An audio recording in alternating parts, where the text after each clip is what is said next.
Solid Edge delivers intuitive tools for complex shape construction, a must for designers of ergonomic and aesthetically pleasing consumer products. Here we have a kitchen appliance from one of our customers, Tefal. To demonstrate Solid Edge's capabilities, we'll redesign the rear panel of this domestic fryer to eliminate physical interference between its cooling fan and the rear casing. An industrial designer has modified the rear panel in conceptual sketches, so we'll display these in Solid Edge. This new design accommodates the repositioned fan while also providing a handhold to easily lift the fryer. We'll use this collection of sketches as a template to guide curve creation, ensuring we closely match the designer's vision for this part. Solid Edge allows us to generate a free-flowing yet customizable curve with a minimum of control points, yet drag any point and completely change the shape. In this case, we'll design one half of the new feature and then mirror to complete the design, so we'll connect the endpoint of the curve to the part's midline. Here we'll use two pre-existing sketches placed relative to the top and bottom in the industrial design sketch. Once again, we'll draw a curve to match the side profile of our template and connect the endpoints to these upper and lower sketches to define the exact start and endpoints for the final feature. We drag control points to replicate the conceptual shape. The cross and guide curves must be connected to create a successful surface feature, and Solid Edge Blue Dot does the job. We'll extrude this curve to create a construction surface for controlling tangency across the midline of a symmetric part. Blue Surf within Solid Edge enables us to loft a surface between the three curves while guiding its shape with the edge of the construction surface. Individual tangency controls ensure that the Blue Surf is tangent continuous with the construction surface and thus the mirrored face.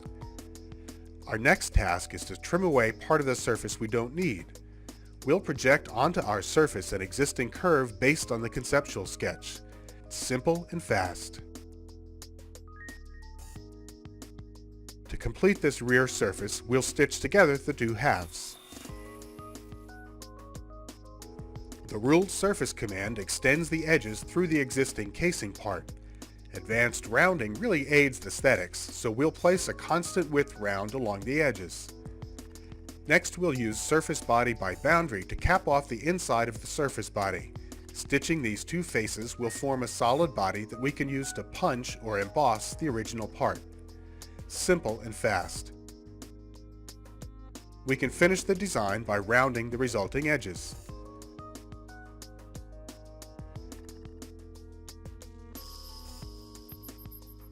Since our design goal is to make space for an exhaust fan, we need to build in a vent. The vent tool constructs a customizable series of ribs and spars in an array using any basic sketch. Imagine creating this complicated feature with traditional cutouts and extrusions.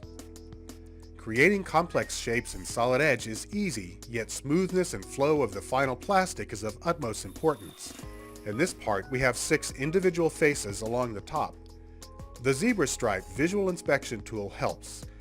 Note that the zebra stripes reflect jagged transitions across the patches, so we'll use the Redefine tool to merge the 6 patches into one beautiful and continuous surface.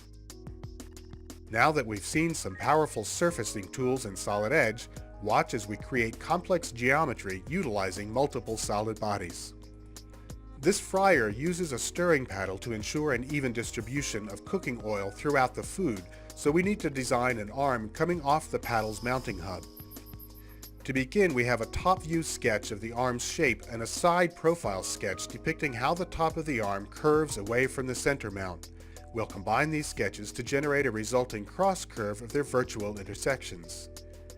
As we create a series of profiles through which we can create a lofted feature, we'll use the pre-existing curves to guide the feature's transition through the cross sections.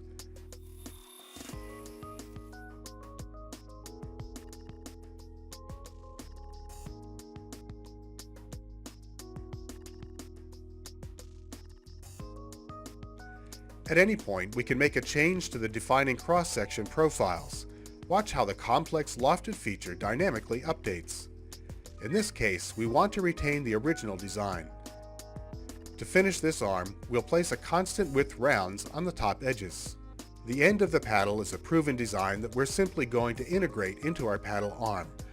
Watch as we use the Replace Face command to trim away the end of the arm body. Our final goal is to hollow out the paddle's face. A Replace Face option allows us to add a cross-section sketch which we can pull inward. That was easy.